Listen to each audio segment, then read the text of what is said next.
Unit 12 5 নম্বর chapter বংশগতি প্রকরণ বা ভেদ নিয়ে আলোচনা করব। প্রসঙ্গত বলে রাখি, এই চ্যাপ্টারটা থেকে গোটা ইউনিটটা থেকে অনেক নাম্বার ক্যারিং ইউনিট এটা, এবং তার মধ্যে এই 5 নম্বর চ্যাপ্টারটা গোটাটাই জেনেটিক্স 1 বা সুপ্রজনন বিদ্যার চ্যাপ্টার, যেটা আমরা অলরেডি ক্লাস 10 এ একটু হলেও পড়ে এসেছি। ক্লাস 10 এ আমরা মেন্ডেলের একসংকর জনন পড়ে এসেছি, দ্বিসংকর জনন পড়ে এসেছি। আমরা একটু ওভারভিউ করব ওগুলোতে। তার আগে আমরা একটু পিছনের দিকে অর্থাৎ ক্লাস 10 এ যাব, যে বংশগতি কাকে বলে, যে পদ্ধতিতে বংশগতি কাকে বলে।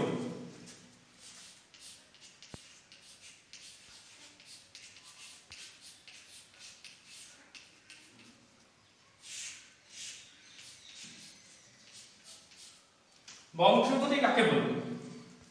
যে পদ্ধতিতে জীবের বিভিন্ন দৈহিক চারিত্রিক বৈশিষ্ট্য জিনগতভাবে গ্যামেট বা জননকোষের মাধ্যমে তার জনিত্রিক কোষ থেকে অপত্য কোষে সঞ্চারিত হয় এবং সেটা বংশ পরম্পরায় সঞ্চারিত হয়, তাকেই বলা হচ্ছে হেরিডিটি বা বংশগতি। একটু সোজা করে যদি বলি, আজকে আমরা আমাদের মা বাবার মতো দেখতে যদি আমরা দেখি বা তোমরা দেখবে স্টুডেন্টস, যে আজকে যদি একটা নতুন বাচ্চা হয়, সেই বাচ্চাটাকে যখন আমাদের পাড়া প্রতিবেশীরা দেখতে যায়, কি বলে যে মায়ের মতো চোখ দুটো হয়েছে, বাবার মতো চুলগুলো কোঁকড়ানো হয়েছে।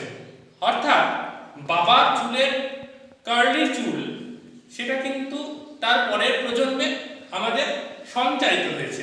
এই যে সঞ্চারণের প্রক্রিয়া, অর্থাৎ সোজা কথায় যে পদ্ধতির মাধ্যমে কোনো চরিত্রের বৈশিষ্ট্য অপত্যতে সঞ্চারিত হচ্ছে, তাকেই বলা হচ্ছে বংশগতি।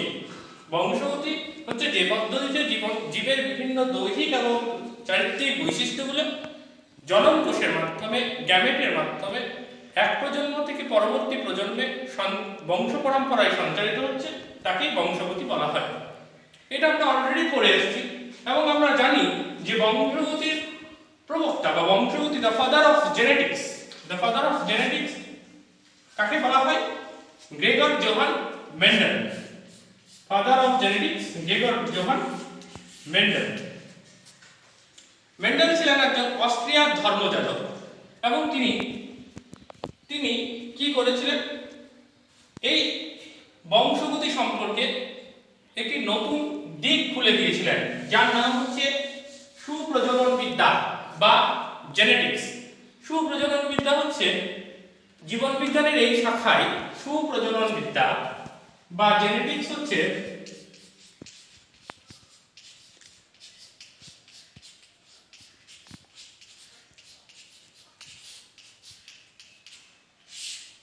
সুপ্রজনন বিদ্যা বা জেনেটিক্স হলো জীবন বিজ্ঞানের যে শাখায় জিনের অবস্থান। হোয়াট ইজ জিন? আমি আসছি পরে, আমি লিখে রাখছি হোয়াট ইজ জিন। আমরা এটাও টেনে পড়েছি, তাও আমি বলবো এটা। জিনের অবস্থান, তার গঠন, তার কার্যপদ্ধতি এসব নিয়ে আলোচনা করা হচ্ছে এবং এই জিনটা কিভাবে এক প্রজন্ম থেকে পরবর্তী প্রজন্মে সঞ্চারিত হচ্ছে, তাকেই বলা হচ্ছে সুপ্রজনন বিদ্যা বা জেনেটিক্স। আমরা যদি একটু পেছনের দিকে যাই, আমরা জানি যে মেন্ডেল 7 জোড়া বিপরীত বৈশিষ্ট্য সম্পন্ন মটর গাছ নিয়ে পরীক্ষা নিরীক্ষা করেছিলেন। তো এই পরীক্ষা নিরীক্ষা করার সময় উনি যেটা লক্ষ্য করেছিলেন যে একটা বৈশিষ্ট্যগুলো, অর্থাৎ যেগুলো প্রকট বৈশিষ্ট্য, সেগুলো পরবর্তী প্রজন্মে প্রকাশ পাচ্ছে এবং এখান থেকে তিনি একটা সূত্রে এসেছিলেন। উনি দুটো করেছিলেন। প্রথম একসংকর জননের পরীক্ষা, আমরা এগুলো সব মোটামুটি ভাবে জানি। একসংকর জননের পরীক্ষা এবং দ্বিসংকর জননের পরীক্ষা। এই একসংকর জননের পরীক্ষা থেকে উনি একটি অনুসিদ্ধান্ত এসেছিলেন, যেটা হচ্ছে পৃথকীভবনের সূত্র, ল অফ সেগ্রিগেশন। এবং দ্বিসংকর জননের পরীক্ষা থেকে উনি ল অফ ইন্ডিপেন্ডেন্ট অ্যাসর্টমেন্ট বা স্বাধীন বিকাশের সূত্রে এসেছিলেন। তো যাই হোক, এগুলোতে আমরা আবার আসবো। তো আমি যেটা বলছিলাম জিন, অর্থাৎ সুপ্রজননবিদ্যা মূলত যেটার উপর ডিল করে, genetics is the branch of biology that deals with the জিন, দ্য স্ট্রাকচার অফ দ্য জিন, দ্য ফাংশন অফ দ্য জিন। তো এই জিন, জিন কি করছে? জিন কি? জিন হচ্ছে বংশগতির, আমরা পড়ে এসেছি, জিন হচ্ছে বংশগতির ধারক এবং বাহক। অর্থাৎ আমার যে চারিত্রিক বৈশিষ্ট্যগুলো এক প্রজন্ম থেকে আরেক প্রজন্মে যাচ্ছে, এই একটা মাধ্যমে যাচ্ছে, এই মাধ্যমটাকে বিজ্ঞানীরা বললেন জিন। তো আমি কয়েকটা এই প্রসঙ্গে কয়েকটা টার্মে আসি। Homologous chromosome,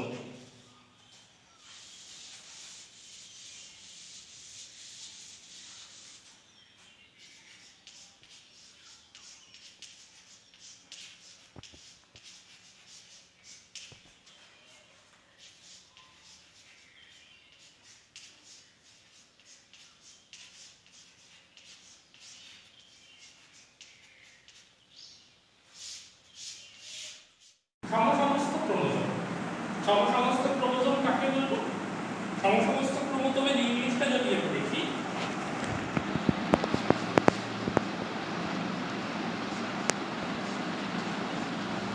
homologous chromosome. Homologous chromosome, homologous, homo মানে হচ্ছে, হোমো মানে হচ্ছে সেম,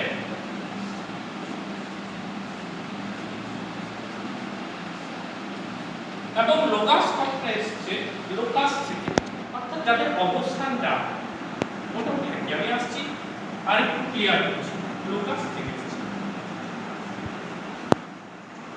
বলছেন সমস্ত ক্রোমোসোম হলো সেই সমস্ত ক্রোমোসোম যারা সুপ্রজনন বিদ্যায় হোমোলোগাস ক্রোমোসোম হচ্ছে সেই সমস্ত ক্রোমোসোমকে বোঝায় যাদের আকৃতিগতভাবে, অর্থাৎ এটা যদি আমার একটা ক্রোমোসোম হয় এবং এইটা যদি আমার একটা ক্রোমোসোম হয়,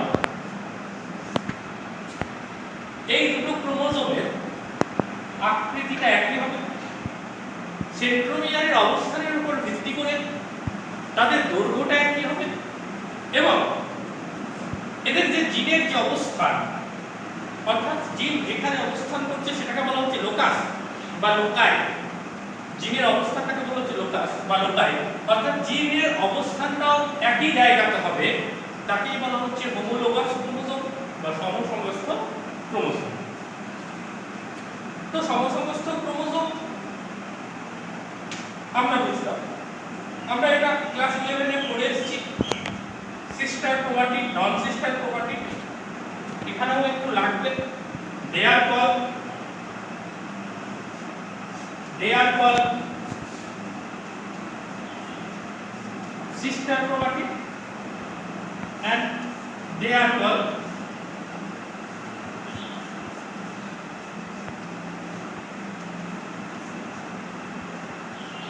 non sister chromatid। অর্থাৎ একই ক্রোমোসোমের যে বাহু তাদের পরস্পরকে বলা হচ্ছে সিস্টার ক্রোমাটিড, দুটো পরস্পর হোমোলোগাস ক্রোমোসোমের যে বাহু তাদের বলা হচ্ছে নন সিস্টার ক্রোমাটিড। এবার চলে আসি জিন। আমি বলছিলাম যে এই যে আমাদের যে বৈশিষ্ট্যের নিয়ন্ত্রণ, অর্থাৎ আমরা যে সমস্ত বৈশিষ্ট্যগুলো আমরা ওই যে বাবার চুলটা কোঁকড়ানো, মায়ের নাকটা বেশ সুন্দর, মায়ের চোখগুলো বেশ পটল চেরা, যে এই যে বৈশিষ্ট্যগুলো, অর্থাৎ পটল চেরা চোখ বা চুলের স্ট্রাকচার কার্লিং, এই বৈশিষ্ট্যগুলোকে যে নিয়ন্ত্রণ করছে সুপ্রজনন বিদ্যায় তাকে জিন বলা হয়। সুপ্রজনন বিদ্যায় তাকে জিন বলা হয়। এবং জিন যেখানে ক্রোমোসোমের যে অংশে জিন অবস্থান করছে তাকে বলা হচ্ছে লোকাস বা জিনের অবস্থান, তাকে বলা হচ্ছে লোকাস বা জিনের অবস্থান। এছাড়াও আমরা বিভিন্ন এগুলো সম্পর্কে জানি যে জিনোম কাকে বলবো, আকারের সংখ্যক ক্রোমোসোমে যত সংখ্যক জিন বর্তমান হ্যাপ্লয়েড সংখ্যক ক্রোমোজোমে যত সংখ্যক জিন বর্তমান তার সমষ্টিকে বলা হয় জিনোম। তার সমষ্টিকে বলা হয় জিনোম। মোটামুটি ভাবে আমরা আরো কিছু আছে, যেমন অ্যালিল বা অ্যালিলোফর্ম।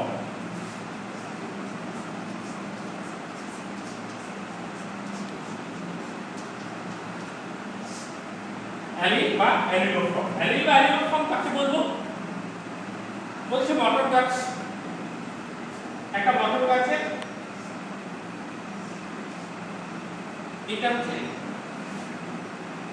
T for tallness and small t for dwarfness। অর্থাৎ দুটোই চারিত্রিক বৈশিষ্ট্য। কিসের চারিত্রিক বৈশিষ্ট্য? মটর গাছের লম্বা হওয়ার চারিত্রিক বৈশিষ্ট্য। কিন্তু এই মটর গাছটা কতটা লম্বা হবে, এই মটর গাছটা এই টল এবং ডট অর্থাৎ লম্বা এবং বেটে দুটো বিপরীত বৈশিষ্ট্য, অর্থাৎ এই ক্যাপিটাল টি কে স্মল টি এর সাপেক্ষে বলা হচ্ছে অ্যালিল এবং স্মল টি কে ক্যাপিটাল টি এর অ্যালিল বলা হচ্ছে। অর্থাৎ অ্যালিল বা অ্যালিলোফর্ম হচ্ছে কোনো দুটি ক্রোমোজোমের কোনো দুটি যখন কোনো দুটি সমসমস্ত ক্রোমোজোমের নির্দিষ্ট লোকাশে অবস্থানকারী বিপরীত বৈশিষ্ট্য সম্পন্ন জিন দুটো দুটি সমসমস্ত ক্রোমোজোমের নির্দিষ্ট লোকাশে অবস্থানকারী বিপরীত বৈশিষ্ট্য সম্পন্ন জিন দুটি যদি জিন দুটিকে পরস্পরের সাপেক্ষে অ্যালিল বলা হয়। অর্থাৎ তারা বিপরীত বৈশিষ্ট্য বহন করছে, বিপরীত গুণ বহন করছে। ক্যাপিটাল টি যদি প্রকাশ পায় তাহলে সেই মটর গাছটা লম্বা হবে, আবার স্মল টি যদি প্রকাশ পায় তাহলে সেই মটর গাছটা বেটে হবে। তাই লম্বা এবং বেটে বিপরীত বৈশিষ্ট্য বা বিপরীত গুণ প্রকাশ করছে, তাই এদের পরস্পরের অ্যালিল বলা হয়। ঠিক আছে?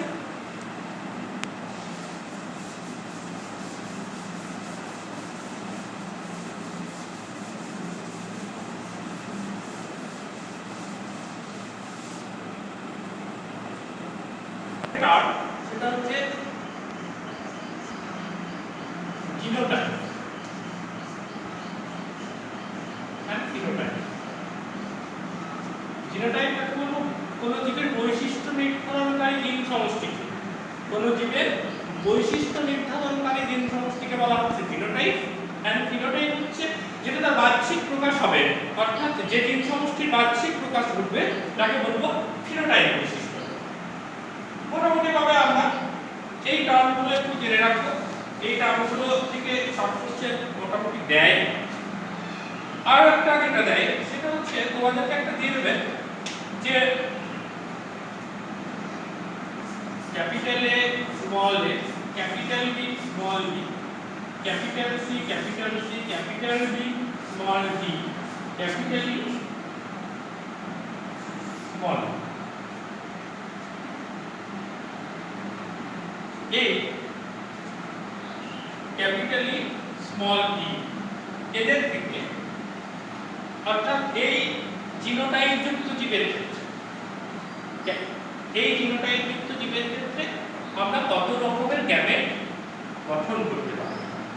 একটা সূত্র 2 টু দি পাওয়ার n, একটা সূত্র, সেই সূত্রটার নাম হচ্ছে 2 টু দি পাওয়ার n। অর্থাৎ এই 2 to the power n where n আমি বলি আমার অপিনিয়ন n সমান, আমি একদম সোজা তোমাদের মনে রাখার জন্য বলছি n সমান এখানে কতগুলো হেটেরোজাইগাস বৈশিষ্ট্য আছে, একটা দুটো তিনটে চারটে।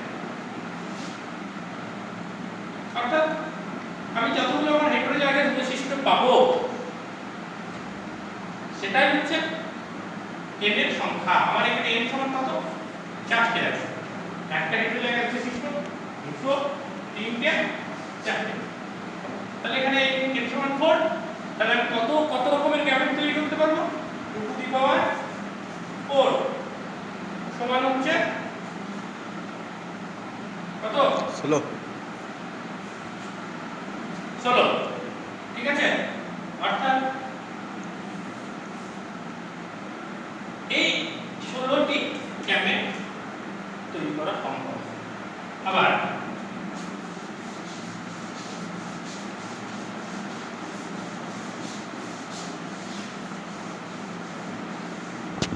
মোটামুটি ভাবে এইটুকুই মনে রাখবে।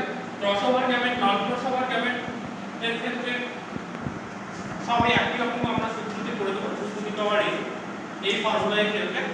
এবার একটা দিয়েছিল কোশ্চেনের প্রথম বিনোটাই F1 জোনতে কতগুলো গ্যামেট পাওয়া যাবে সেটা একটা দেয় আর কি। সেখানেও আমরা সেটা করতে হবে। যেমন তোমাকে দিল ক্যাপিটাল টি, স্মল টি সংকরায়নের ফলে প্রথম F1 জোনতে আমি কতগুলো পাবো, কতগুলো গ্যামেট তৈরি করতে পারবো। তাহলে এটা স্মল টি, তাহলে আমি কতগুলো গ্যামেট তৈরি করতে পারবো? একটা হেতু জায়গা থেকে 2 টু দি পাওয়ার 1, তাই তো? এরকম একটা জায়গা। এবার চলে আসছে আমরা প্রকরণ। বংশগতি মোটামুটি এটা এলো। এবার চলে আসি আমরা প্রকরণ।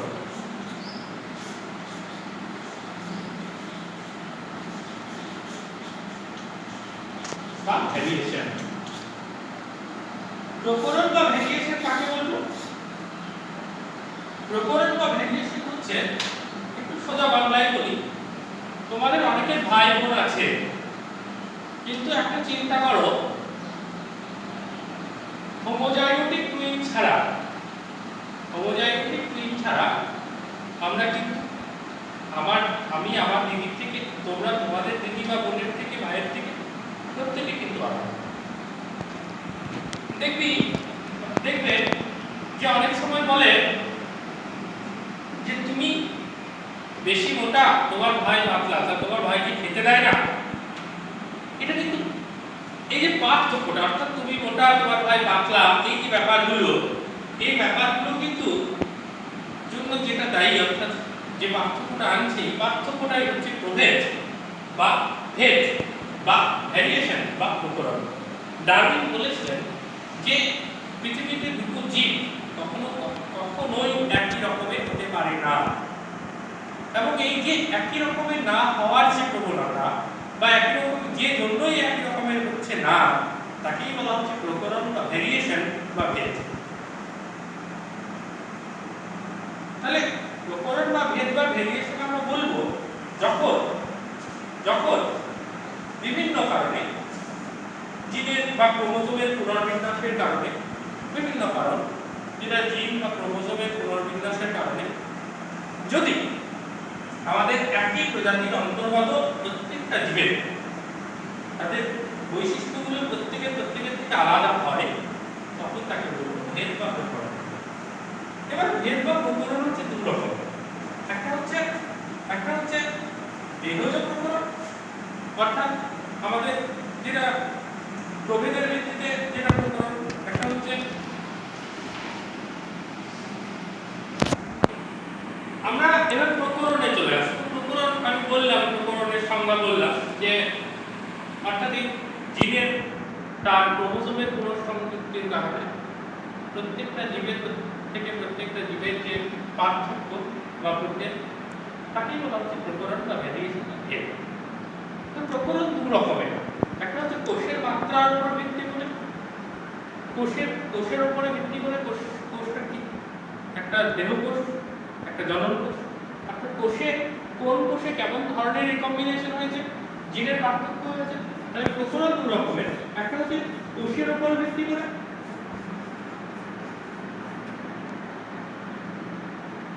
কোষের প্রভেদের উপর ভিত্তি করে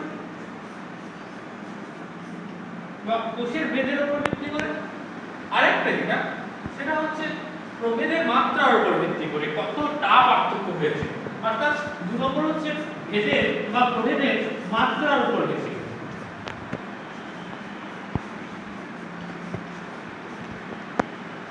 ভেদের মাত্রার উপর ভিত্তি করে, কোষের প্রভেদের উপর ভিত্তি করে, এটা দু রকমের। অর্থাৎ আমরা যেটা দুটো কোষ আছে, একটা দেহকোষ,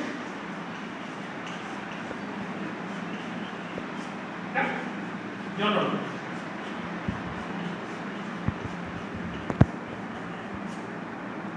প্রভেদের মাত্রার উপর ভিত্তি করে এটাও দু রকমের।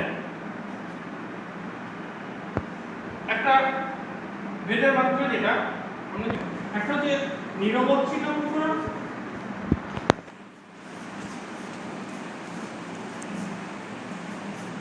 আর একটা হচ্ছে বিচ্ছিন্ন প্রকরণ। অর্থাৎ আমাদের দেহকোষের ক্ষেত্রে যদি আমরা দেখি, যেমন কোষের প্রভেদের উপর ভিত্তি করে যেটা, যেমন দেহকোষের ক্ষেত্রে আমরা যদি মৌমাছির ক্ষেত্রে যাই, পুষ্টি মাত্রার উপর ভিত্তি করে মৌমাছিকে যদি আমরা দেখি যে মৌমাছিটাকে রয়্যাল জেলি খাওয়ানো হচ্ছে সেই মৌমাছিটা স্ত্রী মৌমাছি, ফার্টাইল হচ্ছে। আবার যে মৌমাছিটাকে রয়্যাল জেলি খাওয়ানো হচ্ছে না, বি ব্রেড খাওয়ানো হচ্ছে, সেই মৌমাছিটা কি হচ্ছে? সেই মৌমাছিটা বন্ধা হচ্ছে এবং শ্রমিক মৌমাছি হচ্ছে। স্ত্রী মৌমাছির আকারটা বড় হচ্ছে, দেহের যে গঠন সেটা বড়, শ্রমিক মৌমাছির আকারটা ছোট।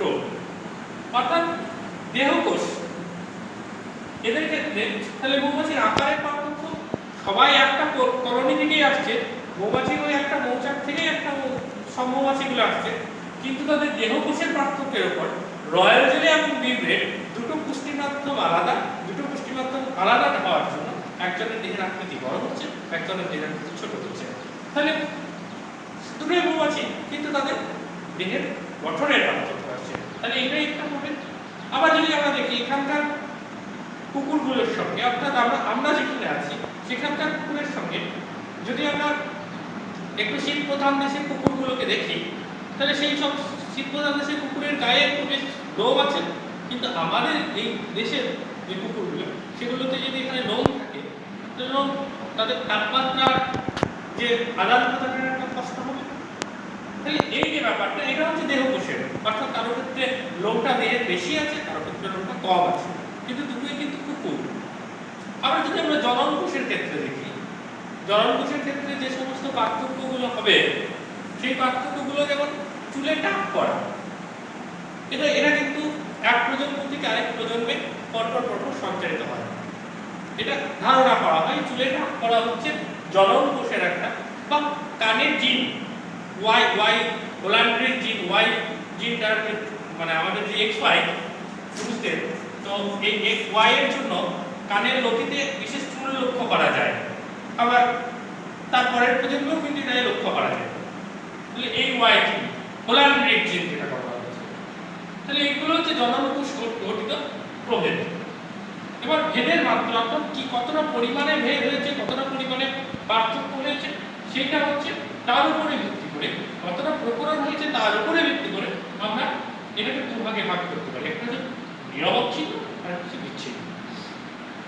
যেমন নিরবচ্ছিন্ন প্রকরণের ক্ষেত্রে আমরা যদি দেখি, নিরবচ্ছিন্ন প্রকরণ আমি আমার হাইট, আমার দেহের উচ্চতা, আবার আমার বয়সে একটা ছেলের দেহের উচ্চতা হয়তো আমার থেকে বেশি, কিন্তু কতটা বেশি? মোটামুটি ভাবে মানুষের উচ্চতা 4.5 ফুট থেকে 6 ফুটের মধ্যে ভ্যারি করছে। তাহলে একটা স্কেলের মধ্যে থাকছে। যেমন একটা যে শিশু জন্ম নিচ্ছে, সেই শিশুর ওজন কিন্তু ওই 1 কেজি 700 থেকে শুরু করে 3 কেজি 500 পর্যন্ত, হার্ডলি 4 কেজি, হার্ডলি 4 কেজি। তার বাইরে অর্থাৎ একটা শিশু কখনোই 6 কেজি বা 7 কেজি বা 1500 কেজি হতে পারে না, সেরকম একটা শিশু কিন্তু কখনোই 500 গ্রামেরও হতে পারে না। অর্থাৎ এই স্কেলটা কিন্তু সবসময় মানুষের গায়ের কালার, চামড়া, মানুষের চামড়ার কালার, কেউ হয়তো ফর্সা, কেউ হয়তো শ্যামবর্ণ, কেউ হয়তো মেলানিন নিষেধ থাকার জন্য কারো হয়তো গায়ের রং কালো, তার বাইরে কিন্তু যাবে না। তাহলে একটা গড় যে রেঞ্জ, সেই রেঞ্জের মধ্যেই কিন্তু এই মানটা থাকবে, এই পার্থক্যটা থাকবে। তাই একে বলা হচ্ছে নিরবচ্ছিন্ন প্রকরণ। আর একটা যেটা, সেটা হচ্ছে বিচ্ছিন্ন প্রকরণ। বিচ্ছিন্ন প্রকরণ কোনটা? অর্থাৎ বিচ্ছিন্ন প্রকরণ হচ্ছে যে সমস্ত প্রকরণগুলো বৃহৎ, গড় বৈশিষ্ট্য থেকে যথেষ্ট যথেষ্ট পার্থক্যযুক্ত। যেমন আমাদের হাতে প্রত্যেকের 5টা আঙুল, কিন্তু অনেকের ক্ষেত্রে কি দেখা যায় এখানে একটা বিশেষ আঙুল থাকে, কিন্তু ওই আঙুলটা থাকে কয়জনে, হয়তো একজন, মানে 100 জনের মধ্যে যদি আমরা দেখি সেটা কিন্তু একজনের লাগে। প্রত্যেকের থাকে কি, তাহলে এই ঘটনাটাকে বলা হচ্ছে বিচ্ছিন্ন প্রকরণ। এই যে বৃহৎ একটা গড় বৈশিষ্ট্যের থেকে একটা বড় পার্থক্য বিশিষ্ট, গড় বৈশিষ্ট্যের থেকে একটা যথেষ্ট পার্থক্য আছে, এবং যার মিউটেশনের ফলে যেগুলো আকস্মিকভাবে হচ্ছে, যেমন ডাউন সিনড্রোম। ডাউন সিনড্রোম কি প্রত্যেকের হয়? একটা বিশেষ 2A+1 অর্থাৎ ক্রোমোজোমের ট্রাইজোমির জন্য 21 নম্বর ক্রোমোজোমের ট্রাইজোমির জন্য এই যে পার্থক্যটা আসছে, যে বাচ্চাটা জন্ম হচ্ছে সে কিন্তু স্বাভাবিক বাচ্চার থেকে আলাদা হচ্ছে। এটা কিন্তু গড় যে পার্থক্যগুলো, সেই পার্থক্যগুলো অর্থাৎ তার ক্রোমোজোমের গঠনগত একটা পার্থক্য চলে আসছে, তার আচরণগত একটা পার্থক্য চলে আসছে, তার যৌক্তিক গঠনগত একটা পার্থক্য চলে আসছে। এই বিচ্ছিন্ন প্রকরণে সেটা কিন্তু গড় পার্থক্য থেকে, তাদের যে স্বাভাবিক পার্থক্যগুলো থেকে সেটা কিন্তু একটা বড় পার্থক্য, তাই এটা বলা হচ্ছে বিচ্ছিন্ন প্রকরণ। বুঝতে পারলাম? তাহলে আমরা মোটামুটি ভাবে এখানে চলে এলাম প্রকরণ বা ভেদ কত রকমের, ঠিক আছে? তো মেন্ডেলের মটর গাছ নির্বাচনের কারণ, একটা তো কোশ্চেন একটা অ্যারাইজ করবে যে এত গাছ থাকতে মেন্ডেল কেন মটর গাছটাকে নির্বাচন করবে। মেন্ডেলের মটর গাছ নির্বাচনের কারণ যেগুলো হিসেবে ধরা হয়, তার প্রথম হচ্ছে মটর গাছকে প্রকৃতিতে প্রচুর পাওয়া যায়, ওভার স্কেল একটা বিশেষ সর্বত্র পাওয়া যায়। একটা মটর গাছের যে একটা প্রচুর ভ্যারাইটি পাওয়া যায়, এবং মটর গাছ হচ্ছে একটা বাইসেক্সুয়াল ক্লিস্টোগ্যামাস ফ্লাওয়ার। মটর গাছ হচ্ছে বাইসেক্সুয়াল ক্লিস্টোগ্যামাস ফ্লাওয়ার, এবং মটর গাছ 1 বর্ষজীবী। মটর গাছ 1 বর্ষজীবী উদ্ভিদ, মটর গাছ বাইসেক্সুয়াল, এবং খুব সহজেই আমরা বাগানে চাষ করতে পারবো। আমাদের তোমরা চেষ্টা করে দেখতে পারো, মটরের দানা নিয়ে যদি আমরা করি তাহলে কিন্তু মটর গাছ খুব সহজে আমরা বাগানে চাষাবাদ করতে পারি। আর মটর গাছের মধ্যে প্রচুর ভ্যারাইটি আছে, লম্বা পৃথিবী ভবনের সূত্র। মেন্ডেল পৃথিবী ভবনের সূত্র তিনি তার আমরা 1 সম্পর্কজনক 2 সম্পর্কজনক ক্লাস 10 অলরেডি পড়ে এসেছি, চেকার বোর্ড পড়ে এসেছি, আমি আর অন্যদের যাচ্ছি না, আমাদের হাতে সময় কম, তাই আমাদের অলরেডি একটু স্পিডে যেতে হবে। ক্লাস 10 এগুলো পড়ে এসেছি, যদি অসুবিধা থাকে আমি শেষে আমার হোয়াটসঅ্যাপ নাম্বার দিব, সেই নম্বরে তোমরা কন্ট্যাক্ট করবে। তো আমরা যেটা আসবো সেটা হচ্ছে পৃথিবী ভবনের সূত্র। পৃথিবী ভবনের সূত্র কি বলছেন মেন্ডেল?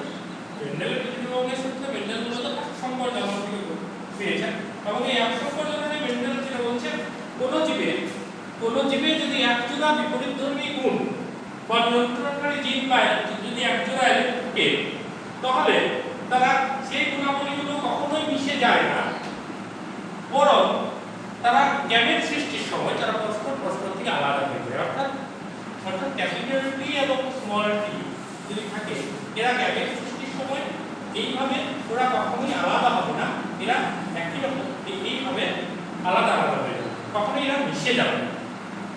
এটা হচ্ছে পৃথিবী ভবনের সূত্রের মূল আইডিয়া। অর্থাৎ কোন জীবের যদি তারা একজোড়া বিপরীতধর্মী বৈশিষ্ট্য বা এলিমেন্ট বা জিন থাকে, তাহলে তারা কখনোই তাদের গ্যামেট গঠন হলে তারা কখনোই তারা মিশে যাবে না, বরং তারা কখনোই আলাদা। এটা হচ্ছে পৃথিবী ভবনের সূত্রের মূল বক্তব্য। শারীরিক বিন্যাসের সূত্র, শারীরিক বিন্যাসের সূত্র হচ্ছে কোন জীবের 2 বা ততোধিক। এক্ষেত্রে আমরা কি দেখলাম, প্রথম 1 সম্পর্ক থেকে 1 জোড়া বিপরীত বৈশিষ্ট্য, 1 জোড়া। কিন্তু এক্ষেত্রে যদি আমরা দেখি 2 বা ততোধিক, অর্থাৎ এরকম 2 বা ততোধিক বৈশিষ্ট্য যদি থাকে,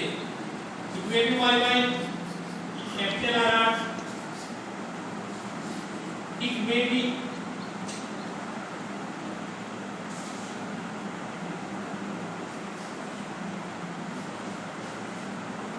যা কিছু হতে পারে আর কি, কিন্তু দুটো বিপরীত বৈশিষ্ট্য, অর্থাৎ এই এক জোড়া বিপরীত বৈশিষ্ট্য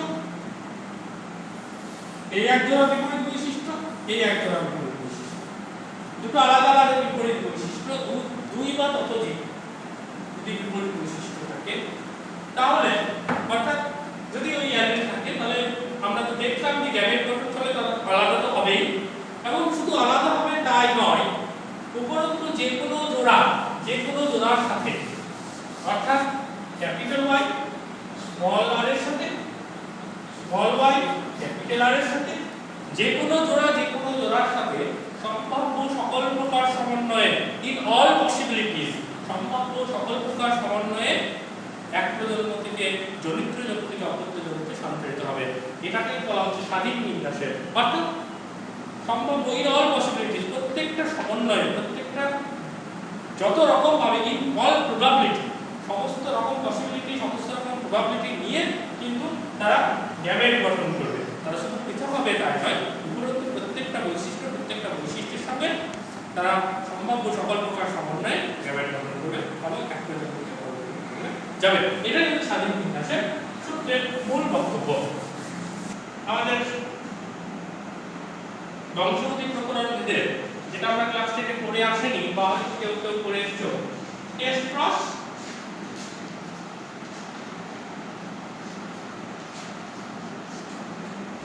এবং ব্যাক ক্রস।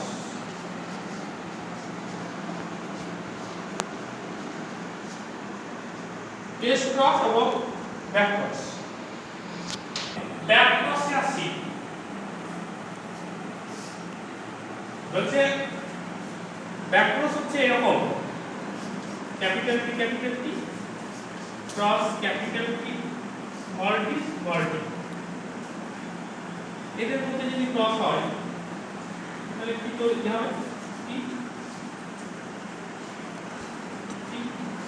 এটা হচ্ছে F1 প্রজন্মের F1 বৈশিষ্ট্য। তাহলে এই F1 বৈশিষ্ট্য, এই F1 যে বৈশিষ্ট্য, সেই বৈশিষ্ট্যটা কিন্তু এই F1 যে বৈশিষ্ট্য, সেই বৈশিষ্ট্যের সঙ্গে যদি আমি, ইট ইজ কল্ড P জনু বা প্যারেন্টাল জনু, F1 বৈশিষ্ট্যের যে জীবটার সঙ্গে যদি আমি P জনু কোন জীবের, যে কোনো জীবের, অর্থাৎ ক্যাপিটাল T এটা হতে পারে, বা স্মল t এইটা হতে পারে, অর্থাৎ এইটার সাথে এইটা আমি যদি ব্যাক করি, অর্থাৎ আমি একটা কোথাও জায়গা যাচ্ছিলাম, সেই জায়গা থেকে আমি যদি আবার আমার বাড়ি ফিরে আসি, সেই রকম, অর্থাৎ আমি সেই বাড়ি ফেরার সাথে আমি যতটা গেছি সেই জায়গাটার যে দূরত্ব, সেটা যদি আমি করব, অর্থাৎ এটা হচ্ছে প্রকট জীব, যাই হোক প্রকট প্রচ্ছন্ন যাই হোক, সেই জন্য কোনো একটা প্রকট বৈশিষ্ট্য বা প্রচ্ছন্ন বৈশিষ্ট্যের যে কোনো কারোর সাথে যদি আমি সম্পর্ক ঘটাই, তাহলে আমি যে ধরনের ক্রস করব, তাকে বলা হচ্ছে ব্যাক ক্রস। বুঝতে পারলাম?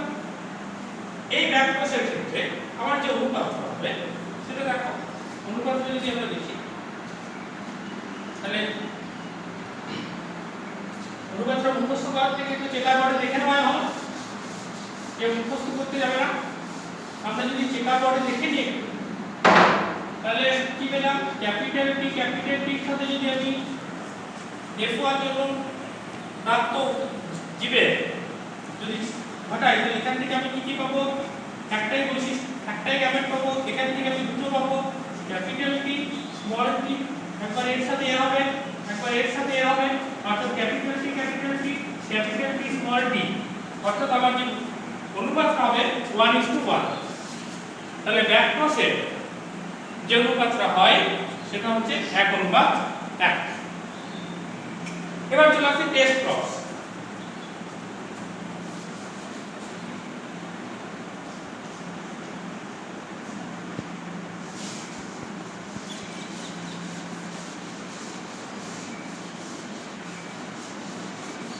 টেস্ট ক্রসের ক্ষেত্রে একটু ভাইটাল, একটু জিনিসটা মনে রাখার মতো, test cross is also a back cross. Test cross is also a back cross, but in this case আমি ওই একই প্রথম থেকে আসছি, capital T small t is F1 progeny, it is parental। এবার আমি S ক্রসে কি করব, এই F1 প্রজেনির সঙ্গে অর্থাৎ F1 যে জীবটা আসছে সেই জীবটার সঙ্গে যখন P জনু